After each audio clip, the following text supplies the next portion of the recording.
Ser podcast.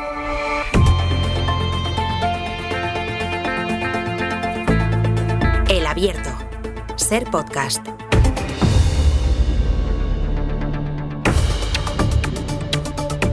El Abierto de esta mañana que vamos a compartir con Gonzalo Velasco, con Ruth Ferrero, con Estefanía Molina. Estefanía, buenos días. Muy buenos días. Enseguida saludo también a Ruth y saludo a Gonzalo, pero vamos a empezar por el gran asunto de la crónica. Saben que el gran asunto de la crónica internacional sigue siendo Gaza, lo que está haciendo Israel, además con las palabras de Borrell. Ahora iremos a eso, pero les decía, vamos a empezar con algo de lo que estuvimos hablando ayer aquí en Hoy por Hoy. Saben que ayer estuvo aquí Yolanda Díaz, estaba ya en el estudio cuando conocimos los datos de la encuesta de población activa, pero le preguntamos por los salarios que se pagan en España. Es verdad que el gran titular son esos 22 millones de personas ocupadas, ese récord de personas que están trabajando según la encuesta de población activa, pero ¿qué pasa con los salarios? Esto nos decía Yolanda Díaz. Tenemos muchísima tarea por hacer. La mediana salarial en España es de 1.666 euros al mes. Y yo vuelvo a decir aquí que no se puede vivir con dignidad con 1.666 euros al mes. Ni es un salario que permita asumir los costes de la vida actual, ni, por supuesto, sufragar una vivienda digna. Por tanto, yo hago aquí un llamamiento a la parte de los empleadores a que hagamos un país mejor. Hay que mejorar los salarios. Le preguntamos cómo es posible que los datos económicos sean los que son, que haya tan buenos datos de evolución, de crecimiento del PIB, este récord en la encuesta de población activa y se produzca esto en los salarios y, sobre todo, ¿qué hace el gobierno para que esto pueda mejorar? Esta fue la reflexión de Yolanda Díaz, esas cifras económicas récord que contrastan pues, con la economía particular cuando hablamos tan a menudo como lo hacemos de las dificultades para comprar o alquilar una vivienda. Hablamos de precariedad, de salarios bajos por debajo de la media europea. Estefanía Salvatierra, buenos días. Buenos días. Vamos a hacer la radiografía para empezar. El 12% de quienes tienen un empleo viven en situación de pobreza, una realidad que se recrudece cuando hay menores. En ese caso, Estefanía, el riesgo de pobreza sube hasta el 17%. Sí, al analizar la pobreza laboral por tipo de hogar, vemos cómo los hogares monoparentales se llevan la peor parte. El 32% sufren pobreza laboral, algo que llega hasta el 40% allí donde viven 3 adultos y 2 menores. 3 adultos y 2 menores. Son datos de la Fundación ISEAC. Cuando hablamos de pobreza laboral, hablamos de una situación en la que una persona, a pesar de tener un empleo, no gana lo suficiente para cubrir sus necesidades básicas ni las de su familia. Ayer decía aquí Yolanda Díaz que el salario mediano eran 1.660 euros al mes, algo más de 19.000 anuales. Son datos de 2023. Pues bien, el riesgo de pobreza se encuentra por debajo del 60% del ingreso equivalente al mediano, es decir, unos 11.500 euros anuales, algo más de 900 euros mensuales. Todas las personas cuyo ingreso se sitúe por debajo de este umbral se consideran en situación de riesgo de pobreza. ¿Qué provoca esto? Los bajos salarios que encuentran en la parcialidad y la temporalidad su mejor aliado, también en la alta rotación. En estos años, Sastre, el salario mínimo ha subido un 60% y los salarios más o menos lo han hecho acompasados al IPC, pero es que el precio de la vivienda avanza sin control.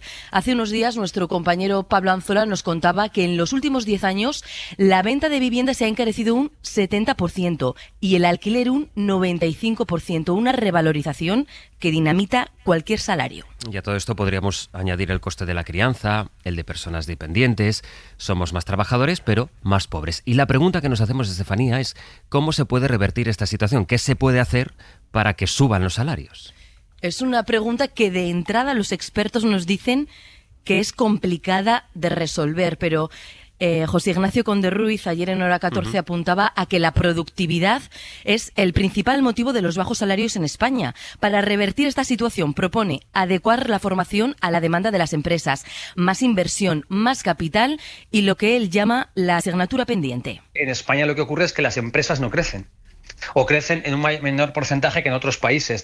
Y sabemos que son las empresas que más crecen las que acaban siendo más productivas y acaban pagando salarios más altos. A nivel teórico suena sencillo, pero reconocía Conde Ruiz que su dificultad para llevarlo a la práctica, bueno, pues es alta. Estefanía, muchas gracias. A ti. Voy a saludar ya a Ruth Ferrero, que está en Zamora. Hola Ruth, buenos días. Hola, buenos días, ¿cómo Gonzalo estáis? Velasco en Vitoria. Gonzalo, bienvenido. Hola, ¿qué tal? Hoy de hecho he de decir que estamos cada uno en un sitio. Yo estoy en Valencia, Estefanía en Barcelona, así que, oye, vamos a dar miradas también desde otros lugares, desde otras perspectivas, a esta realidad, para empezar, la de los salarios. Y que contrasta, Estefanía, con algo que comentábamos ayer aquí con la propia vicepresidenta segunda y ministra de Trabajo, que se felicitaba por lo que objetivamente es una muy buena EPA, pero cómo no, si es la mejor, si el récord es histórico, y sin embargo está toda esta, iba a decir letra pequeña, pero es que no lo es, cómo contrasta con los salarios. Hoy el editorial del País dice: los salarios siguen siendo bajos, la temporalidad muy alta, lo mismo que el porcentaje de jóvenes sin trabajo. Y son algunas de las cosas, Estefanía, que conviene acompañar cuando nos felicitamos, como no puede ser de otra manera, por el buen dato de la EPA. Sí, efectivamente, estamos hablando mucho del milagro económico español, ¿no? Yo he llegado a leer en algunos sitios, pero no es por echar agua al vino, pero hay que hacerlo. Hoy en día, cada vez más nos damos cuenta que las economías avanzadas, sobre todo en el caso de España, más empleo no va acompañado de mejores condiciones de vida o de nivel adquisitivo de la gente de a pie. Yo creo que los datos son estremecedores. Hace poco también salió una información que decía que en 30 años los españoles estábamos estancados en términos de salarios reales. Es decir, para que se haga la gente una idea, hasta hace poco yo, por ejemplo, hablaba mucho de que llevábamos 2 décadas con los salarios estancados, en el sentido de que la inflación y los salarios habían crecido prácticamente en paralelo, como un 1% de diferencia. Pero es que ahora estamos viendo que en el conjunto de los países de la OCDE, desde el año 1994, en España los salarios, descontando la inflación, por tanto reales, han crecido un 2,76. Es el cuarto país donde menos han crecido. Y vemos que la media de la OCDE ha crecido más de un 30%. Entonces, es un diagnóstico que se debe hacer, por un lado, el hundimiento de la clase media en España. Yo creo que esto es flagrante, es cada vez más importante. Y hablábamos mucho de los jóvenes, pero los jóvenes al final no deja de ser la cara visible de la generación que sube. Es decir, decimos los jóvenes, sí, pero no van a ser eternos jóvenes, aunque son prácticamente a veces eternos niños, porque no gozan de esa autonomía para emanciparse, para poder llevar las riendas de su vida. Más de un 67% dice que sus padres le han ayudado en el último mes. Son eternos niños, pero algún día van a ser mayores. Son la clase media del mañana. Y ya vemos la situación. Y luego, algo que me parece importante, porque yo sé que a veces el gobierno, sí, bueno, pero nosotros hemos hecho mucho. Sí es cierto que gracias a las políticas de inyectar dinero en la economía, los fondos Next Generation, los ERTE, la pandemia, etcétera, hemos logrado que la gente no se empobrezca más, pero no hemos logrado ese despegue. Hay un factor estructural, lo decíais, en la economía española. Para que lo entienda la gente, crecemos por volumen de trabajadores de aquí, de personas de aquí, de personas que vienen de fuera. Pero no porque los puestos de trabajo que estemos generando sean de ganar más dinero, ¿no? Sí. Como de innovación, de I+D+I. Entonces, es ahí donde habría que centrar la economía.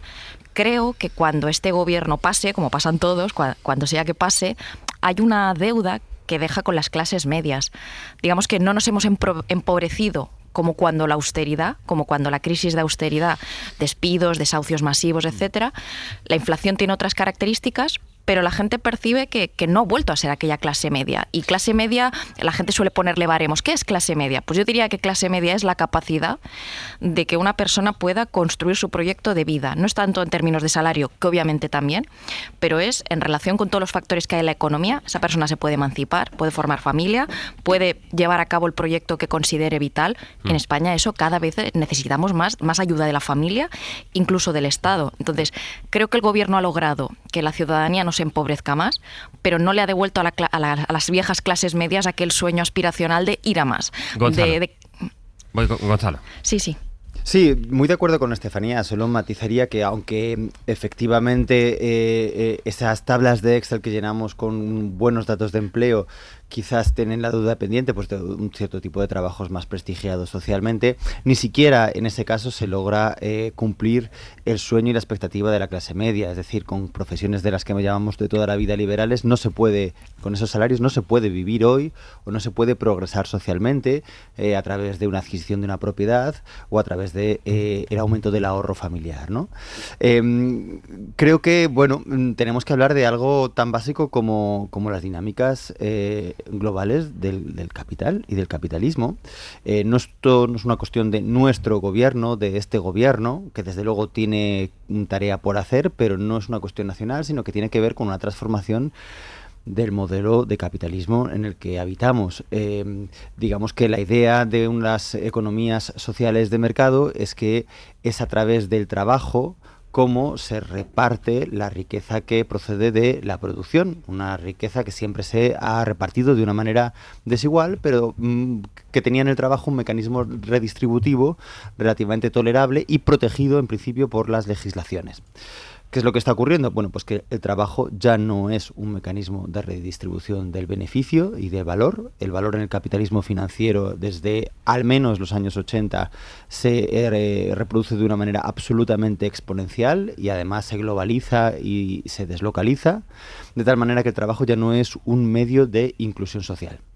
Si a esto añadimos dinámicas del capital como el hecho de que la vivienda se convierta en un mercado donde, bueno, ubicar los excedentes, ¿no?, de las dinámicas globales del dinero, pues eso hace que, digamos, eso que está reconocido en la legislación, en las normativas como derechos, se convierte en, bueno, en bienes que la propia dinámica económica impide tener, con lo cual se genera un problema de reproducción social. No se puede reproducir la vida, no se puede, digamos, generar las condiciones para hacer lo que ha permitido que nazcamos, que vivamos, que consumamos, que tengamos proyectos de vida, etcétera, etcétera, ¿no? De tal manera que de lo que tenemos que hablar es no solamente de si se ha hecho suficiente desde el Ministerio de Trabajo o desde el Ministerio de Economía, sino que hay que plantar bueno, un diagnóstico de conjunto sobre a dónde nos conducen las dinámicas del capitalismo hoy y entender el Estado no como un modo de colaborar con esas dinámicas del mercado, dando por supuesto que el mercado de por sí es la fuente de riqueza, sino al contrario, tomar una fuerte conciencia de que el mercado es un freno a la posibilidad de reproducir la vida social. Y que, por lo tanto hay que ponerle freno desde mecanismos estatales que velan por los derechos. Claro, eso iba a preguntar, Ruth, si siendo este el diagnóstico, que es una cosa muy evidente, muy fácil de ver, porque está en nuestra propia realidad, estos salarios y las dificultades, por ejemplo, pues ya no solo la inflación, ahora más contenida, pero desde luego para acceder a una vivienda, sea de alquiler o de compra, decía Estefanía. Para mí, clase media es aquella que puede permitirse construir un proyecto y a tanta gente le sonará esto tan difícil o necesitará, por lo menos necesitará la ayuda de sus padres o de gente de su entorno para poderlo iniciar. ¿Hay posibilidad desde la política de corregirlo? Ahora hablaba Gonzalo de cierto control. ¿Tú cómo lo ves? Bueno, yo estoy bastante de acuerdo con lo que han planteado los compañeros de mesa y creo que sí podemos, yo creo que es verdad lo que dice Gonzalo, que tenemos que hacer un análisis que vaya desde lo más macro hasta lo más micro, ¿no? ¿Qué es lo que está sucediendo a nivel global?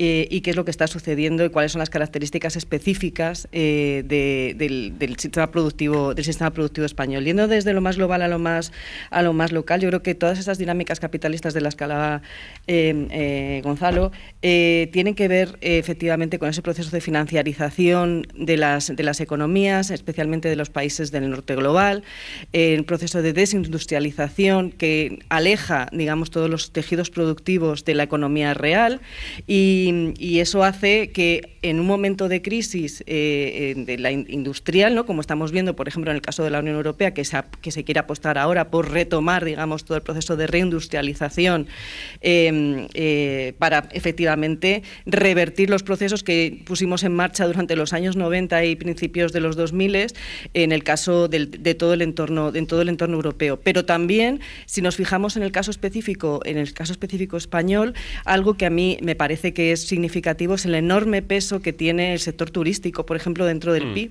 el sector que está vinculado al sector servicios y que en muchos casos son empleos de peor calidad, de mayor temporalidad, estacionales, no hablemos de temporalidad estacional, de que son empleos estacionales, y esto hace que también pues toda la media de los salarios baje. Y permitidme plantear también una cuestión, y es que, claro, en el caso de España, pero no solo, también en el caso de muchos otros países de la Unión Europea, la cuestión del acceso a la vivienda, sea en compra, sea en alquiler, se ha convertido como el principal eje de desigualdad en todos los ámbitos, ¿no? Han salido trabajos académicos que han ido planteando, por ejemplo, que aquel que consigue una herencia y que esa herencia es una vivienda, inmediatamente equilibra, digamos, todas las cuestiones que tienen que ver con la desigualdad en relación a ese acceso a una vivienda, que eso es lo que permite, como decía Estefanía, pues que efectivamente puedas tener un plan de vida y de intentar crear una familia.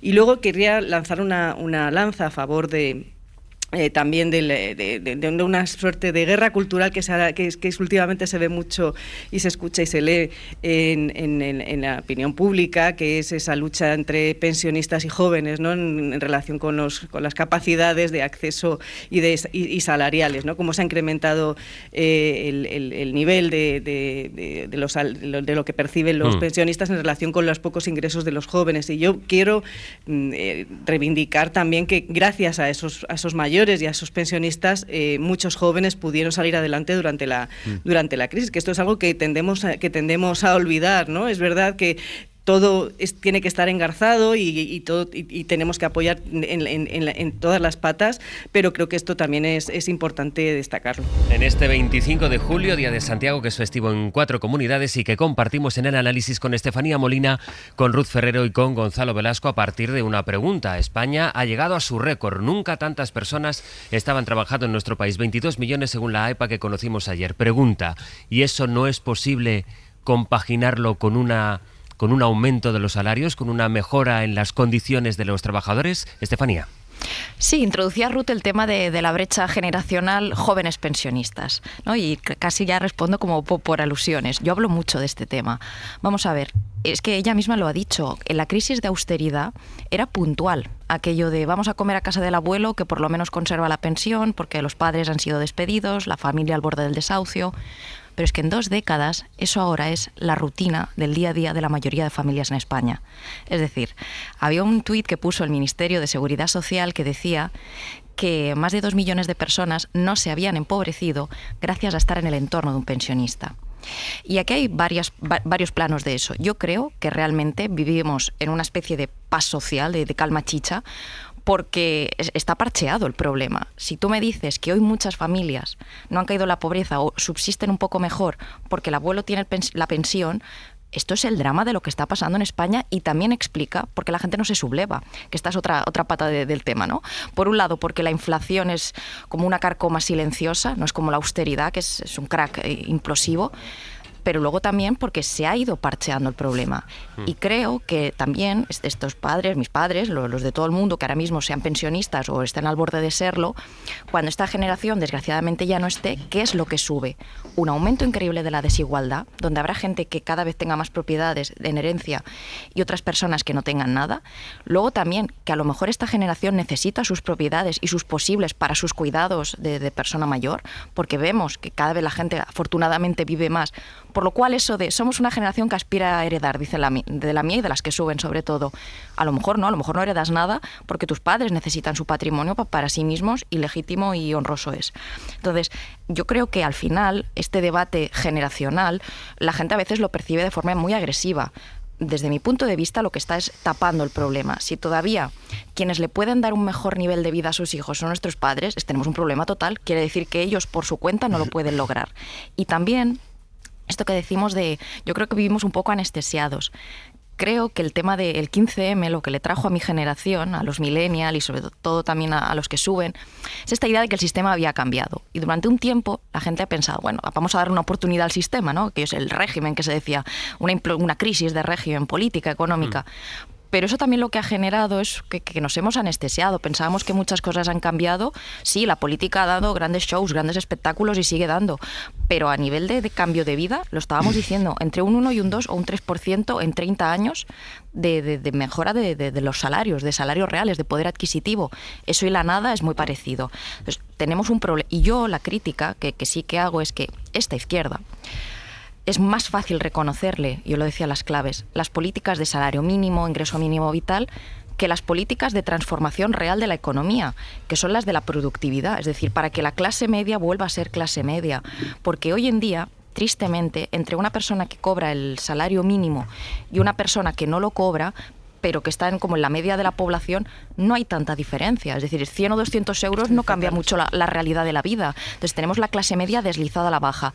Insisto, es fácil reconocer las políticas del gobierno para que la gente no se empobrezca o para que tengan un mínimo de vida, pero no es fácil reconocer qué ha hecho el gobierno para las mejoras de la productividad, que eso son reformas estructurales en la educación, en el tipo de empresas que se promociona desde la economía, los incentivos fiscales, etcétera. Os pido que no nos alarguemos mucho en las intervenciones, Gonzalo.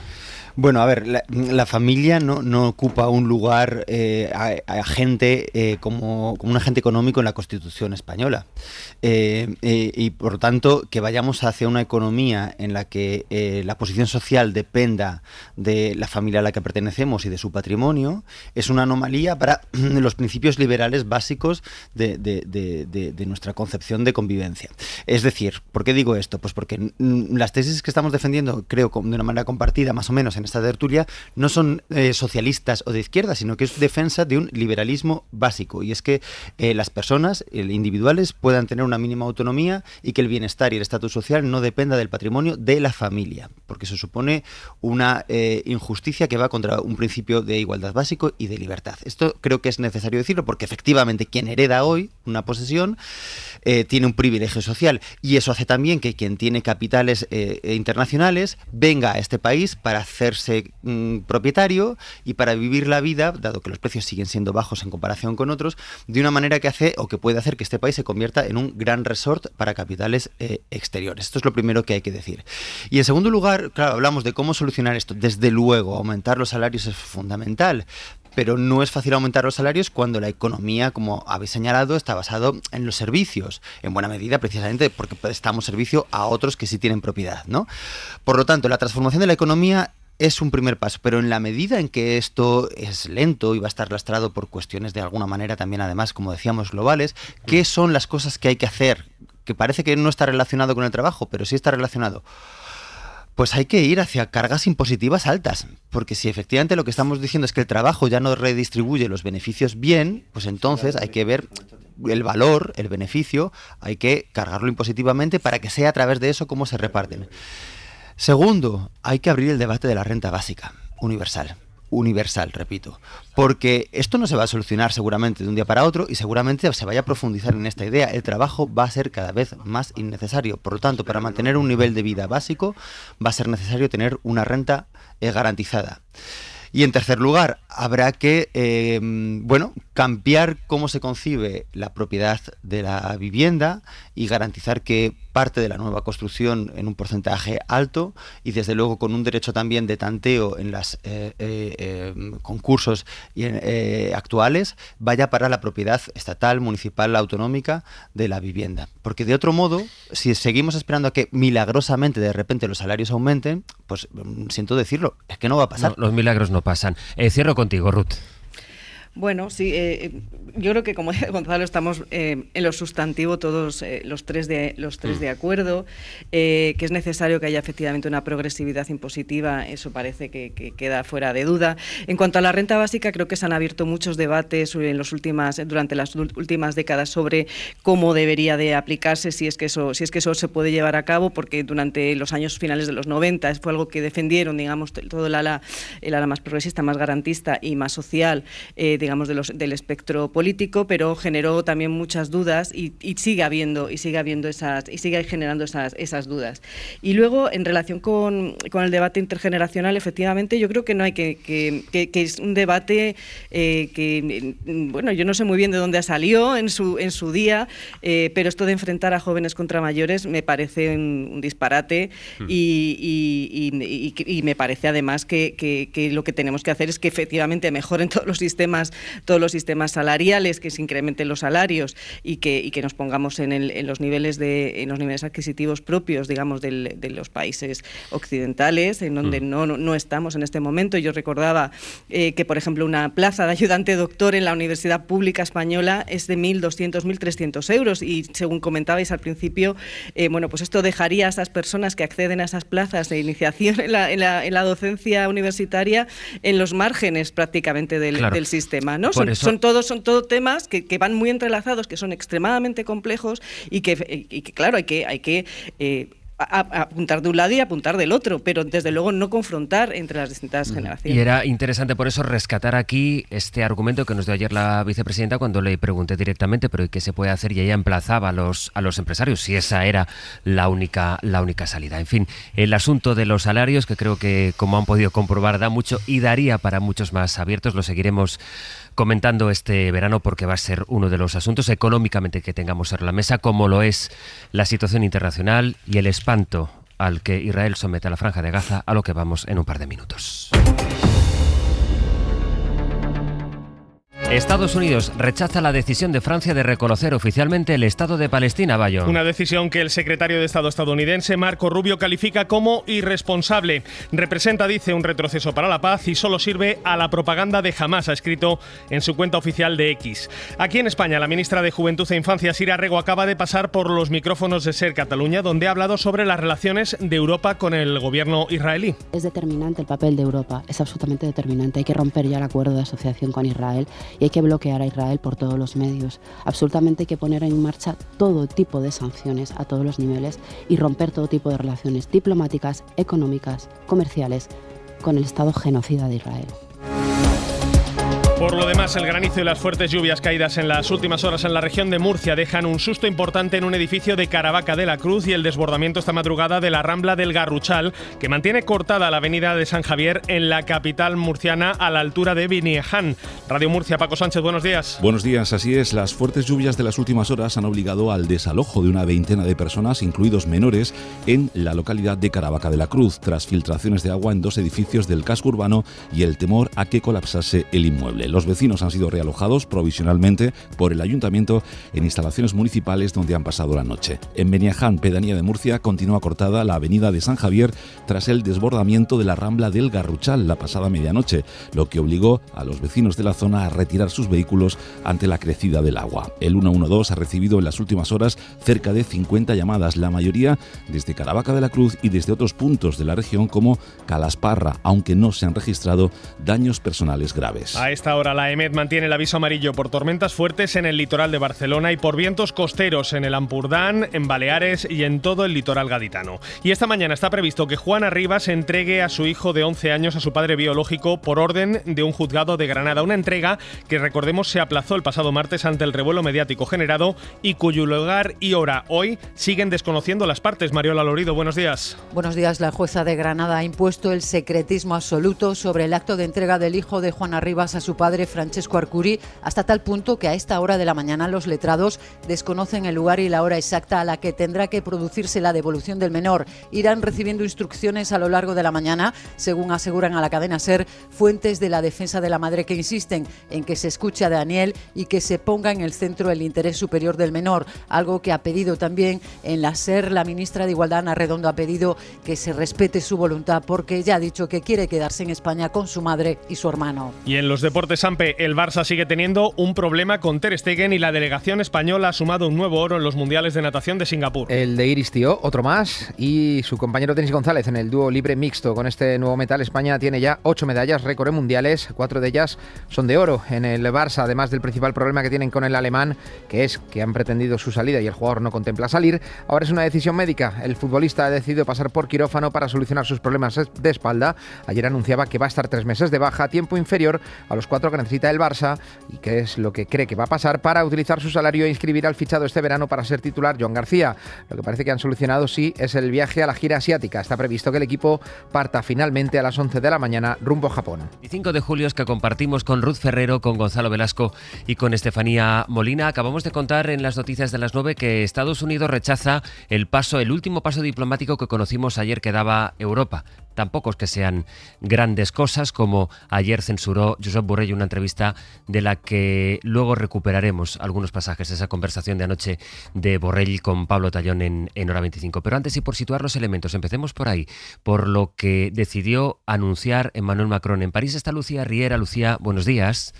Hola, ¿qué tal? Buenos días. Ha dicho Macron que en septiembre Francia va a sumarse a la lista mayoritaria, por otra parte, de países que reconocen el Estado de Palestina.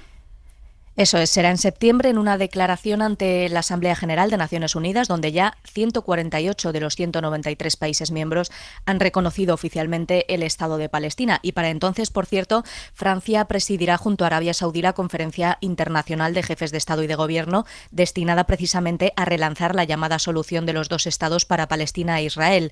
Macron lanzó el anuncio ayer pasadas las 9 de la noche a través de un comunicado que compartió en sus redes sociales y que acompañaba de una carta firmada por él mismo y dirigida al presidente de la Autoridad Palestina, Mahmoud Abbas, en la que responde a sus peticiones. En su mensaje subraya que la paz es posible, que no hay alternativa y que lo urgente ahora es que la guerra en Gaza termine y rescatar a la población civil. Es un reconocimiento que hace, dice, fiel al compromiso de Francia en favor de una paz justa y duradera en Oriente Medio, con el que espera que otros países le sigan. Y era algo que ya había prometido que haría hace meses, pero la guerra entre Israel e Irán lo fue retrasando. También se lo llevaban reclamando tiempo los partidos de izquierdas e incluso estos últimos días presionaba también su propio Ministerio de Exteriores. Solo la extrema derecha estaba en contra. Así es como están las cosas en París a esta hora. Gracias, Lucía. Hasta luego. En Jerusalén, Nuria Garrido, buenos días. ¿Qué tal? Buenos días. Ningún tipo de gesto diplomático parece que vaya a hacer cambiar la ofensiva de Netanyahu contra Gaza, ni siquiera estas imágenes desgarradoras de espanto absoluto que estamos viendo, que de hecho en la prensa europea se están llevando, Nuria, a sus primeras páginas, de niños que están absolutamente en los huesos en Gaza. Pero Netanyahu mantiene una ofensiva y no solo eso, sino que ha retirado, igual que Estados Unidos, a los negociadores que tenía en Doha para intentar hablar de un acuerdo de paz.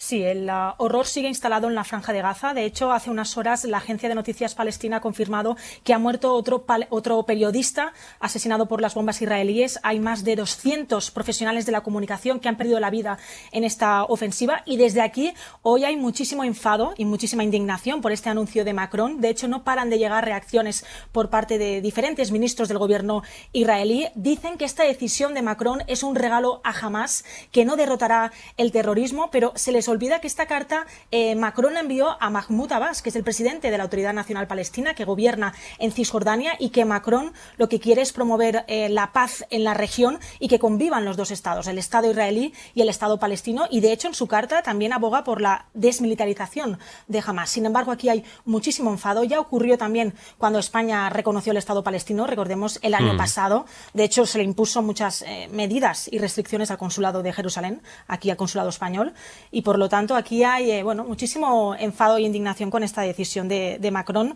que sin duda llega en un momento que es muy importante para los gazatíes, aunque no va a resolver de momento lo que están viviendo allí entre bombas y disparos cuando van a recoger comida.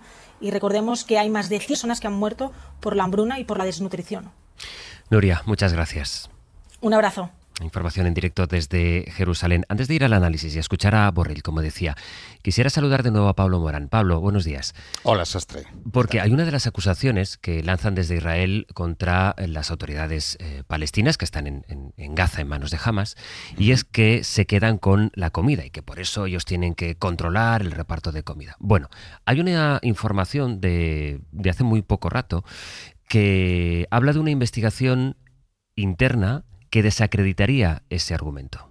Claro, es el argumento que Estados Unidos e Israel utilizan para respaldar a la ONG a la que han encargado el reparto de la ayuda humanitaria y que ha resultado un fiasco, un desastre, con más de 1.000 ejecutados, la mayoría en esas colas del hambre que gestiona esa supuesta ONG.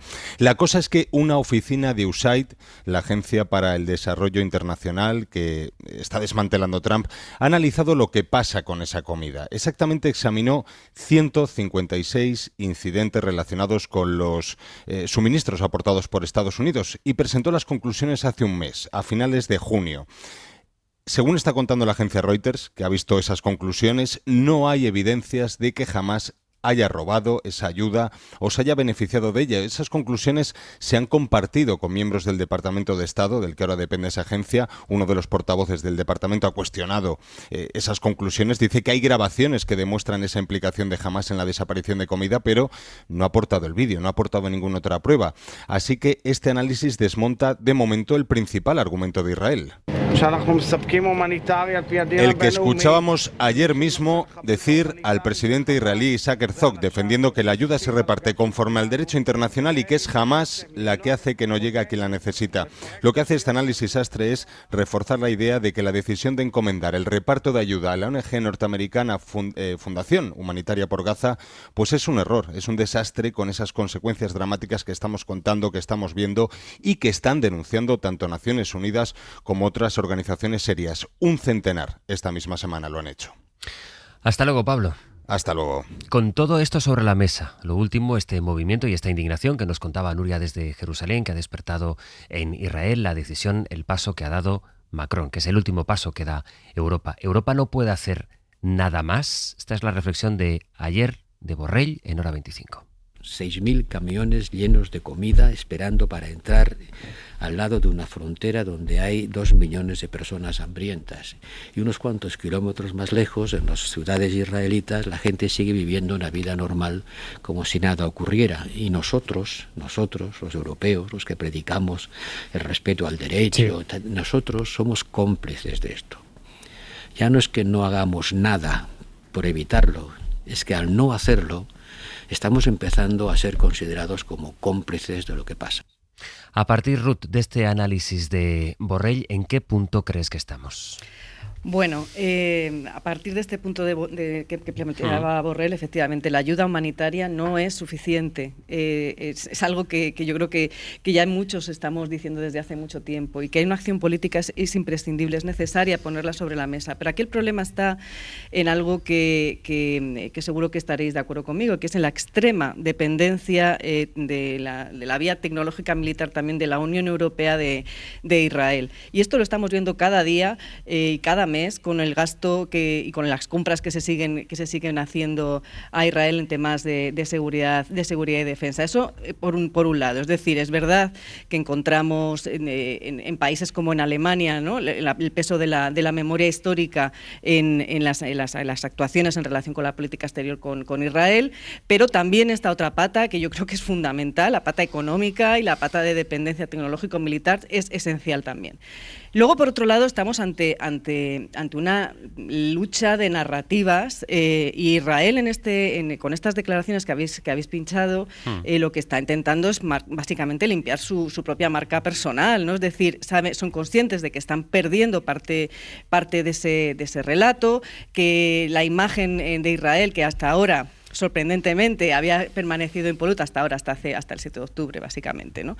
Había permanecido impoluta y nadie reaccionaba ante los acontecimientos que estábamos viendo día a día en la franja de Gaza y también en Cisjordania, con todo el tema de los asentamientos. Bueno, pues ahora efectivamente están viendo que están perdiendo parte de ese impacto y quieren limpiarlo de alguna manera. La cuestión es hasta dónde vamos a ser capaces de comprar ese relato desde los supuestos aliados o desde estos cómplices, ¿no?, que decía Borrell ahora, que estamos en Europa. Y fijaros que no lo hemos mencionado aún, pero supongo que irá saliendo, ya lo saco yo si no, es el tema de cómo Estados Unidos continúa siendo el principal sostén de Israel en todo Occidente y para el mantenimiento del régimen también de Netanyahu. Y fijaros cómo está también revirtiendo e impactando en las políticas internas. Lo que ha sucedido estos días con la Universidad de Columbia, con esas medidas represoras por parte de Washington hacia los profesores universitarios en Columbia acusados de antisemitismo, me parece que es algo extremadamente peligroso para esto que ya denominamos las democracias liberales. Un paso más en el caso de Estados Unidos hacia esa deriva de autoritarismo electoral que ya hemos comentado en algunas ocasiones. Y buena muestra de ello es ese rechazo también de Estados Unidos al reconocimiento por parte de Francia del Estado palestino. Gonzalo.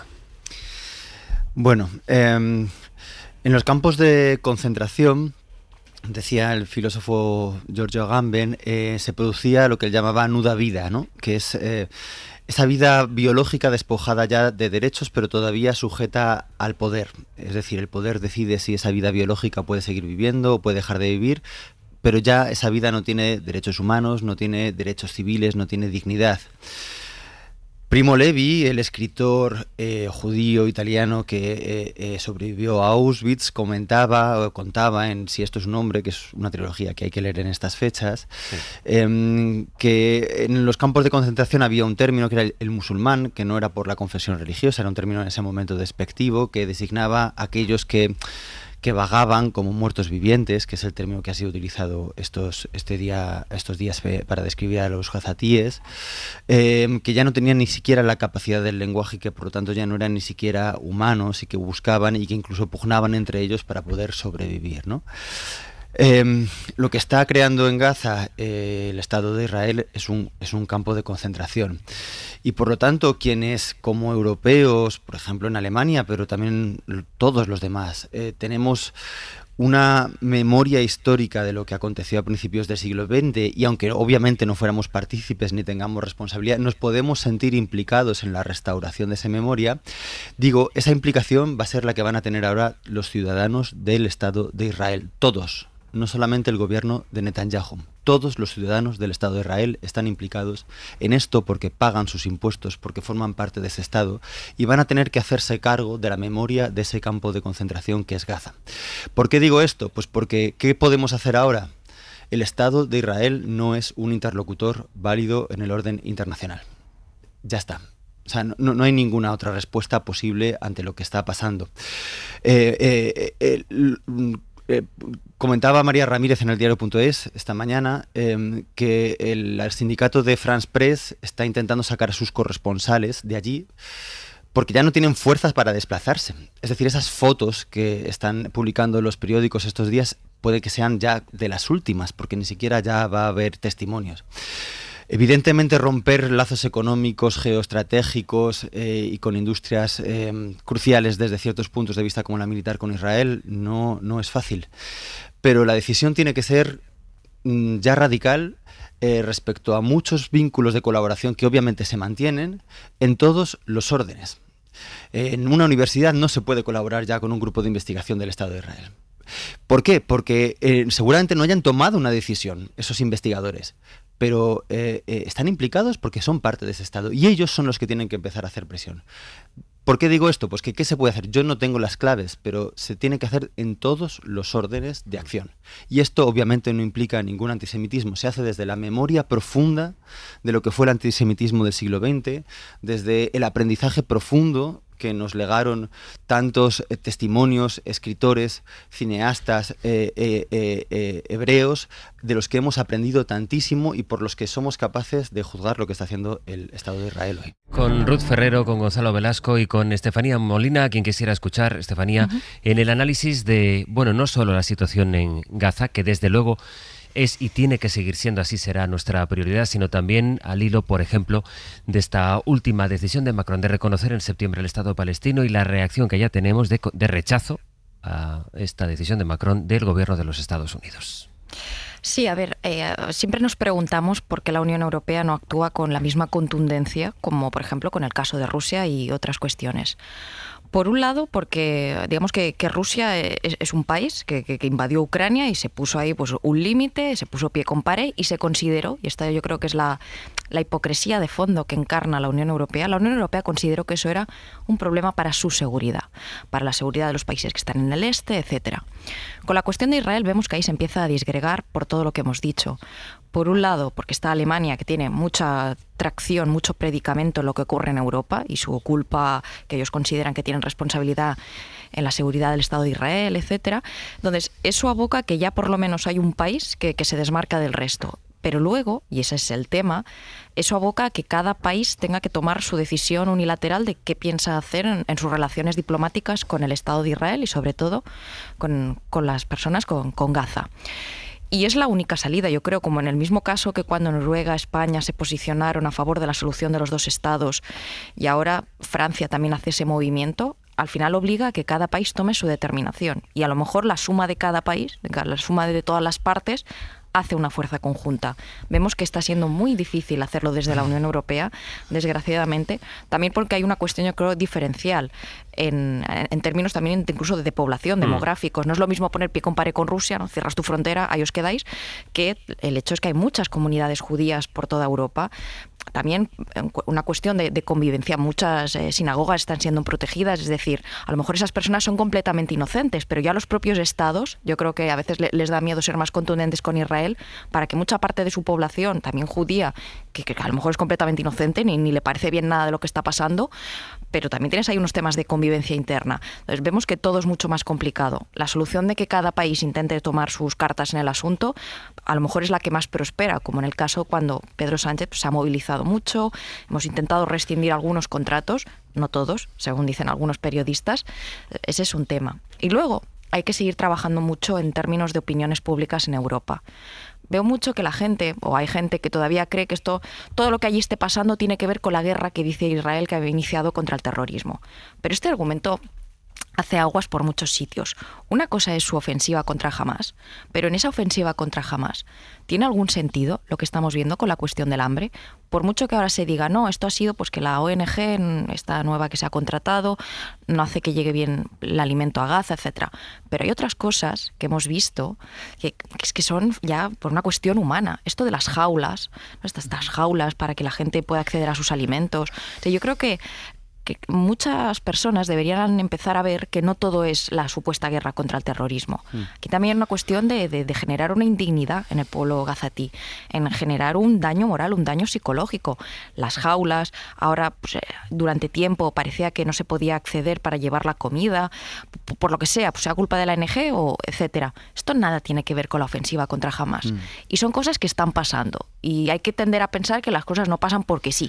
Las cosas a veces también pasan por algo. Y hay que seguir trabajando mucho en términos de opinión pública. Y sobre todo veo que este constructo de si usted tiene algo que enmendar es que usted es antisemita. Pues estas cosas también hay que empezar a desplazarlas porque no es cierto. Claro. Y yo ahí también discrepo ligeramente. Yo creo que hay mucha gente seguramente en Israel que está protestando, que está en contra. Tampoco sé cuáles son sus herramientas para que su gobierno cese sus hostilidades. Mucha gente no lo sé. Nuria nos contaba el otro día, ya que está allí en Jerusalén, que primero, que evidentemente las fotos que vemos aquí, las imágenes, las aperturas que hacemos en las radios aquí, allí no se hacen, que la opinión pública tiene otro marco y que no hay una reacción en la calle que esté en contra de... O sea, claro. Netanyahu no siente ningún tipo de presión y todo esto que tenemos nosotros en la boca del estómago, que es una indignación por lo que estás describiendo también, Estefanía, que no es ya el castigo y los bombardeos, que por si fuera poco, es también este sometimiento al hambre y a la más extrema crueldad. Es que matan a la gente que se acerca, que hace cola en condiciones muy precarias y que yo creo que no somos ni siquiera capaces de imaginar. Matan a la gente que va para conseguir un poco de harina para sus hijos. Estamos hablando de esa realidad. Y de los niños esqueléticos perdidos, lo tenía en la portada del País. Claro, un niño no llega a estar esquelético perdido porque sí, entonces están pasando cosas. Cierro con Ruth y con Gonzalo, muy breve, Ruth. Bueno, sí, muy breve. Yo creo que esto tenemos que, de nuevo, leerlo, trascender un poco. La moralidad está ahí, como planteaba antes Gonzalo, pero tenemos que analizarlo también con la cabeza fría. ¿Qué es lo que quiere el gobierno de Netanyahu? El gobierno de Netanyahu quiere, entre otras cosas, salvar al propio Netanyahu de un proceso proceso por corrupción y está dispuesto a hacer cualquier cosa para expandir el conflicto y demás. Eso es lo primero. Lo segundo, que parece cada vez, ¿no?, por fuentes que vamos leyendo, parece cada vez más claro que detrás de todo esto, los atentados de Hamas, que fueron terribles, han servido como una ventana de oportunidad para el gobierno israelí actual, para completar, digamos, el control sobre el territorio. Efectivamente va del río hasta el mar, pero en los términos que no palestinos, sino israelíes. Y esto significa la aniquilación del pueblo gazatí, del pueblo palestino. Lo estamos viendo no solamente en Gaza, también en Cisjordania, con una mayor cantidad de asentamientos. Y esto yo creo que tenemos que tenerlo claro, ¿no? Un poco lo que planteaba Estefanía, estoy bastante de acuerdo, que hay que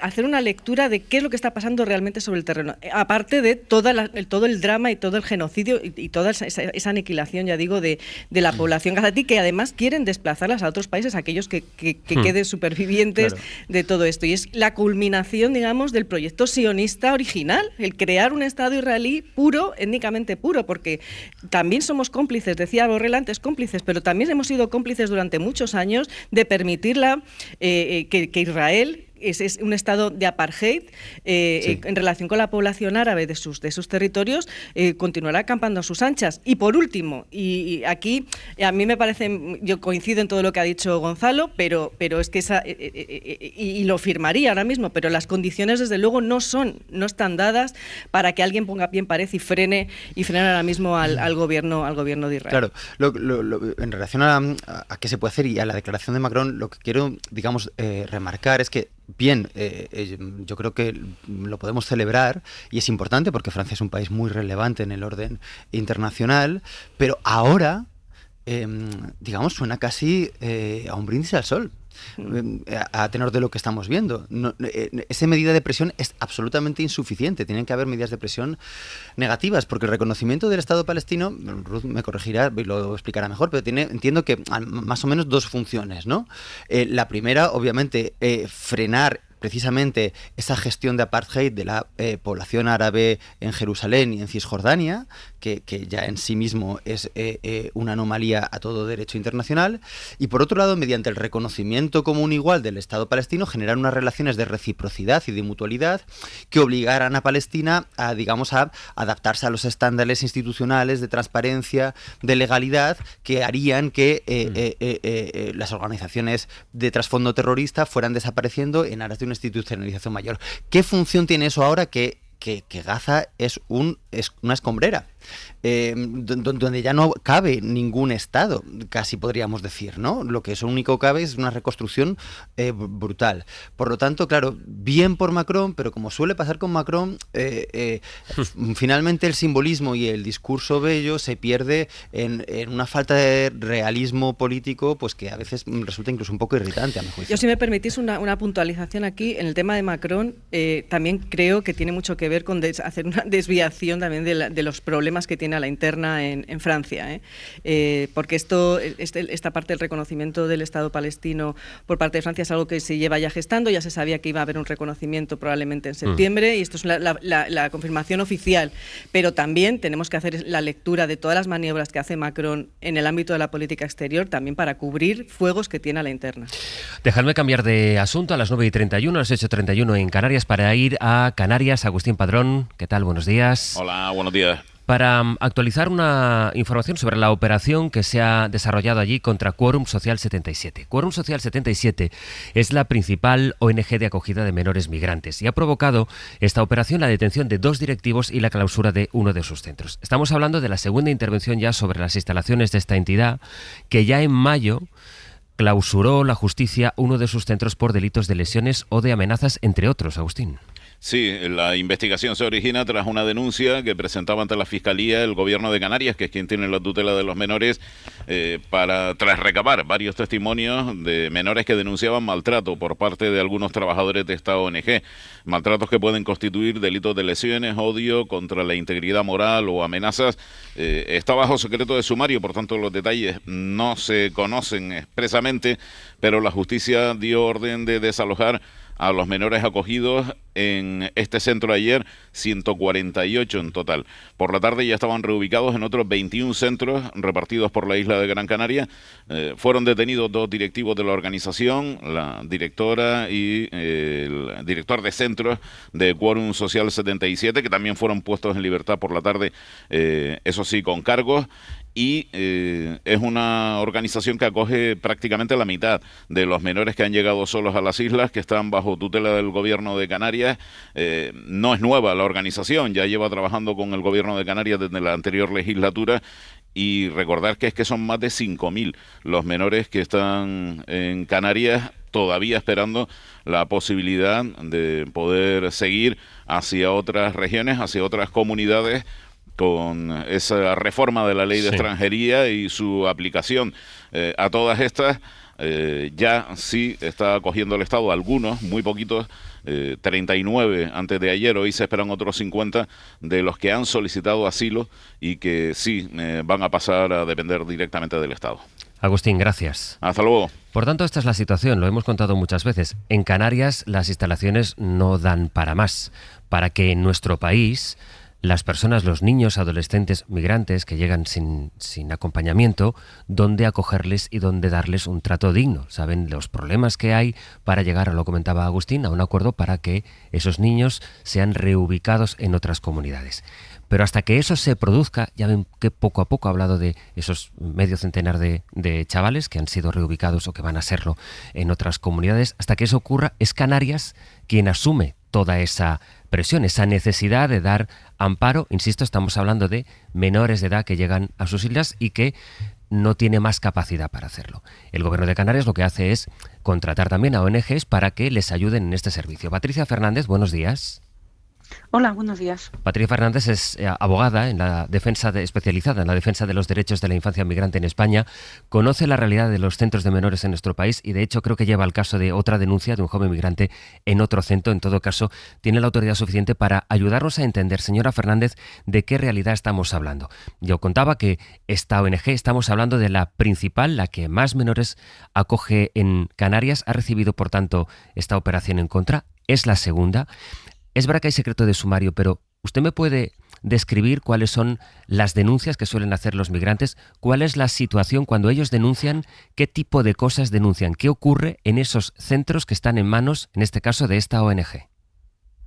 Bueno, pues lo que nos cuentan los niños y las niñas es que se produce un trato muy desconsiderado, que se produce violencia física. Nos hablan de que en el momento en que hacen algún tipo de peticiones tan normales como la de acudir al médico o a lo mejor la de pedir español, la de pedir ropa, pues se les insulta, se les veja.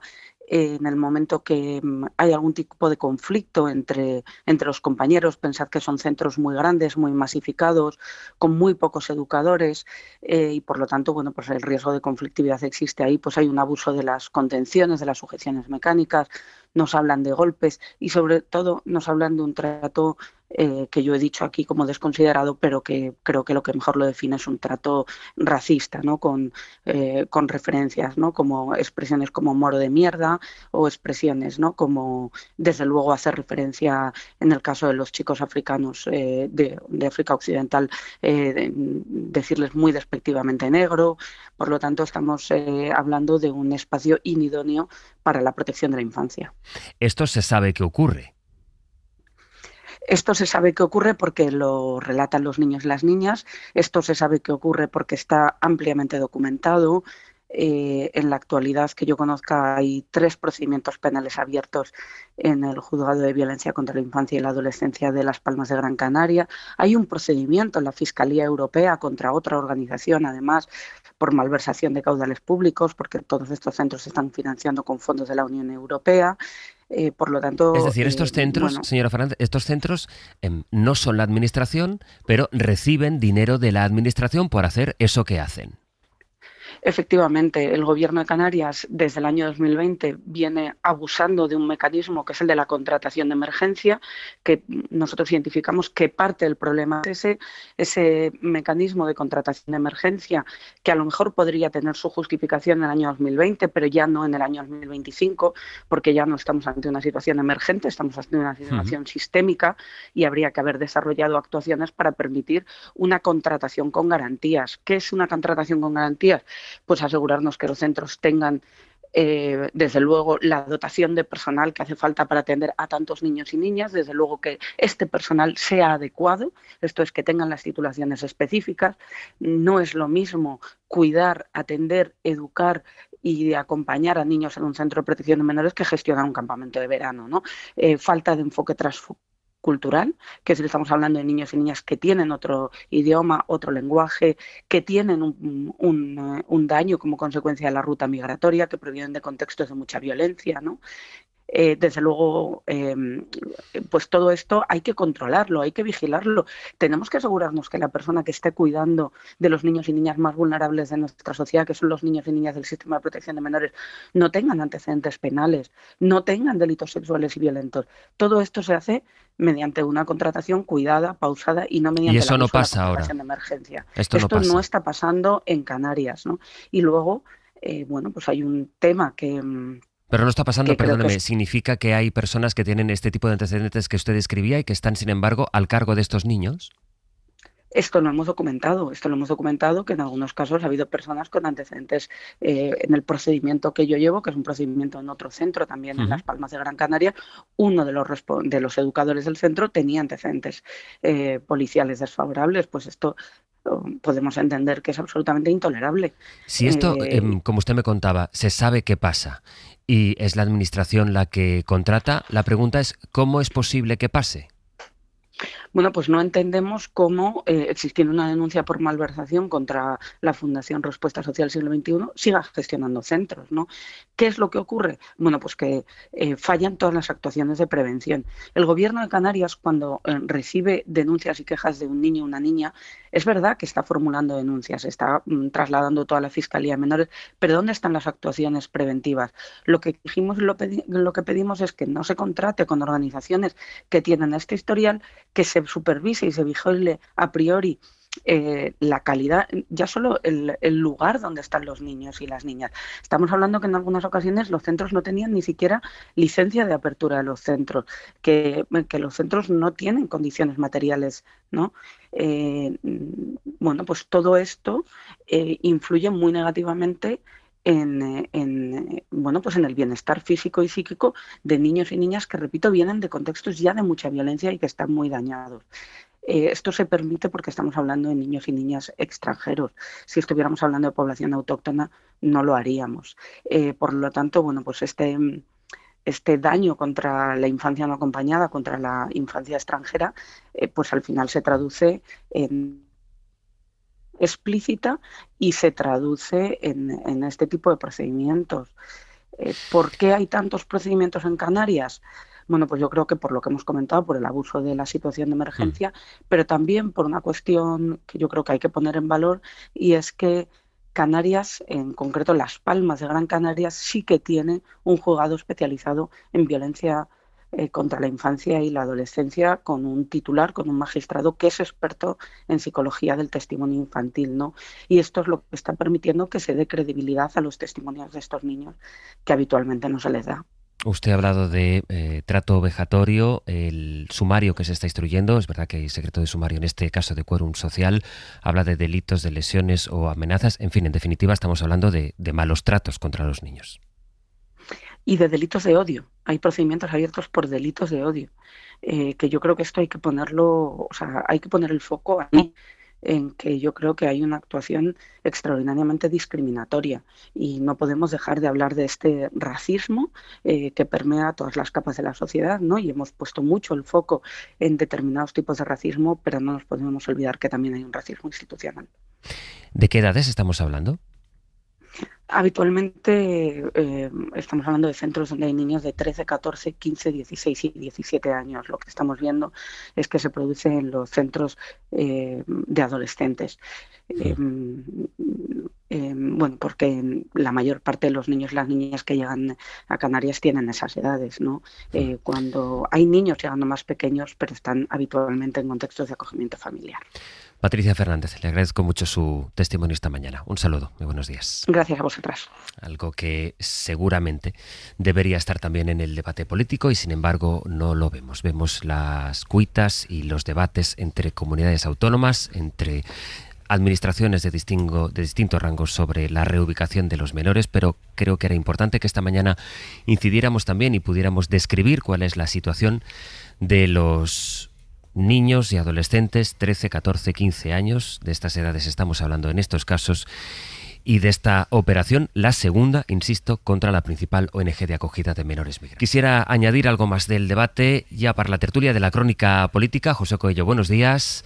Hola de nuevo, Sastre, ¿qué tal? A partir de, uno de los nombres propios en la crónica política de estos últimos días, que es Noelia Núñez, que era vicesecretaria del PP, que ya no lo es, que era diputada del PP por Madrid, que ya no lo es, que ha renunciado después de haber puesto en el currículum cosas que en realidad no era, que era haber falseado ese currículum que presentó ante el Congreso de los Diputados. Y el caso es como esto del relato, la importancia que le dan en los partidos políticos al relato. El Partido Popular ha corrido para consolidar la idea de que el caso de Noelia Núñez, Josué, es un ejemplo y que, por tanto, el Partido Popular no va a aceptar ninguna elección del PSOE.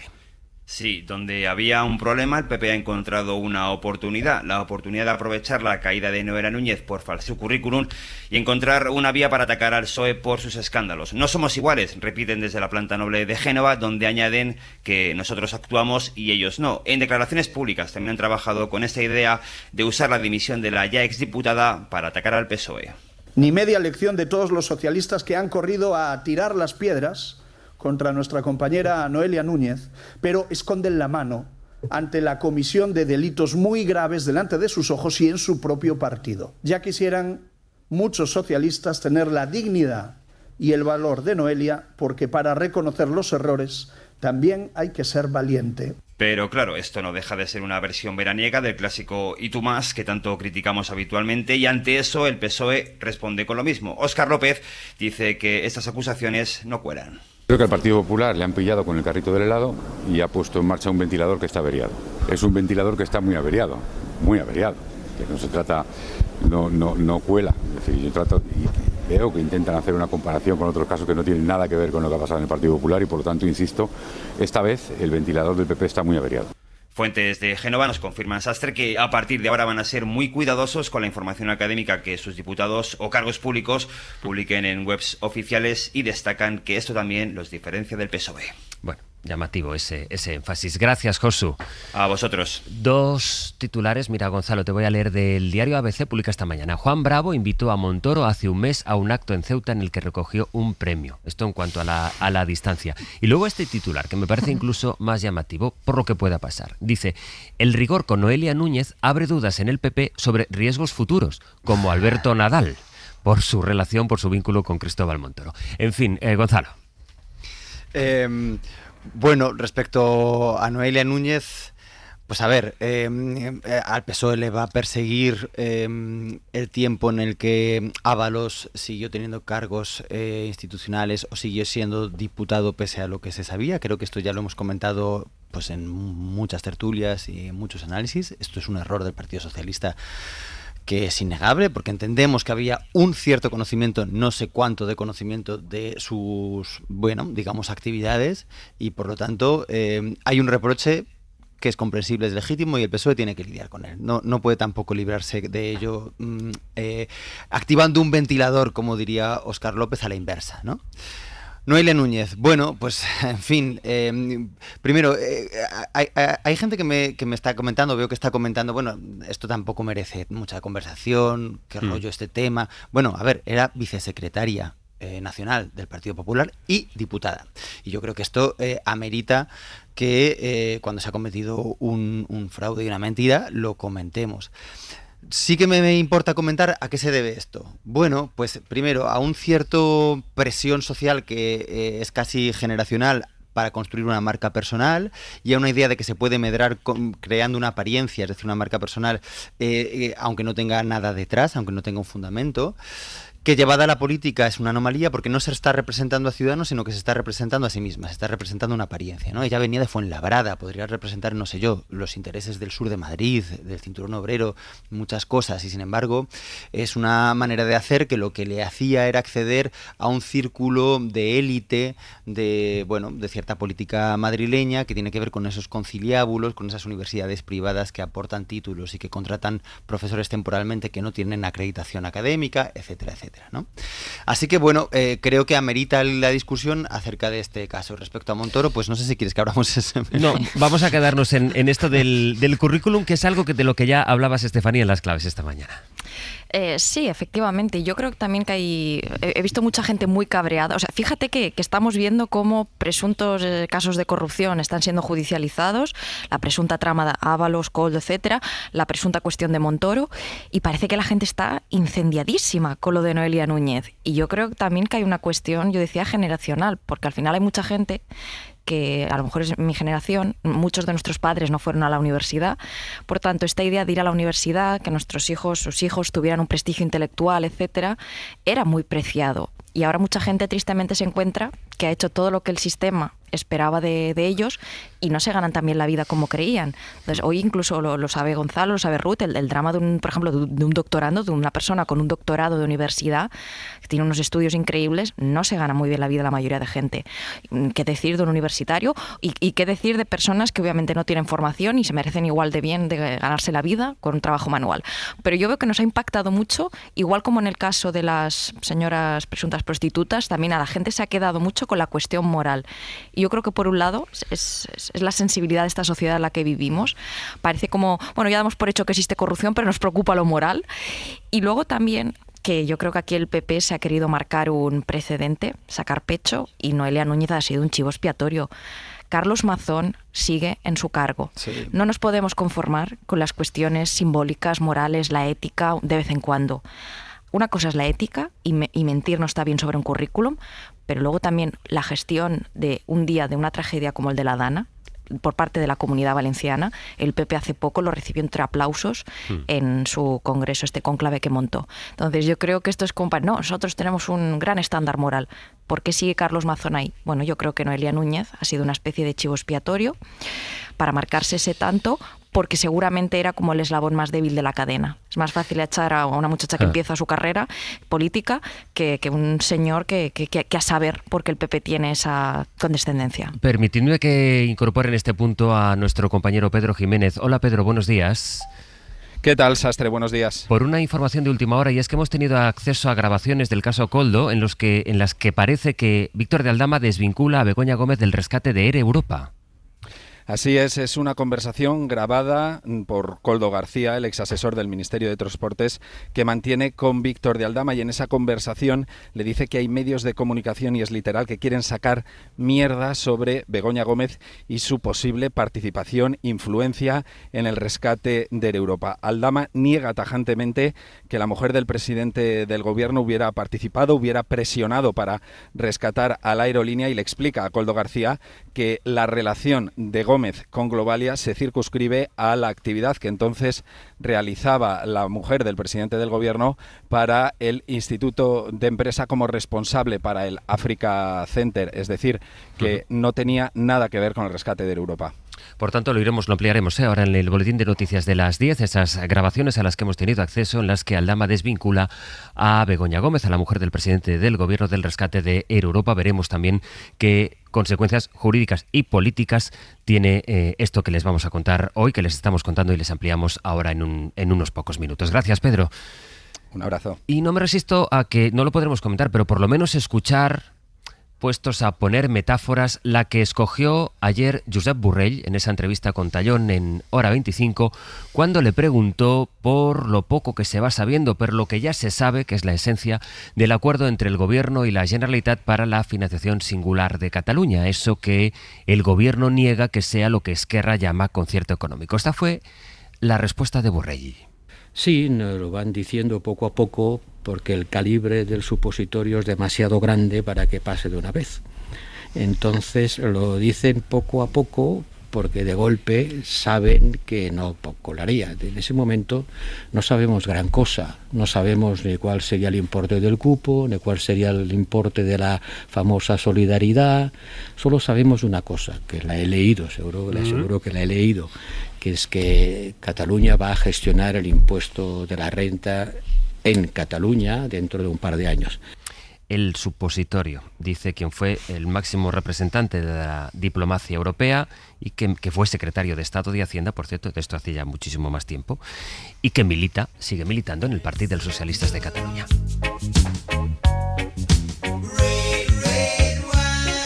Y con Sergio Castro y Pepe Rubio, buenos días. Buenos días. Con lo que coordinados estáis, cómo me gusta eso. Con los contenidos, somos un coro. Efectivamente, del magazine. Sí, bueno, pues empezamos con... Te he escuchado, Sergio. 3 flexiones.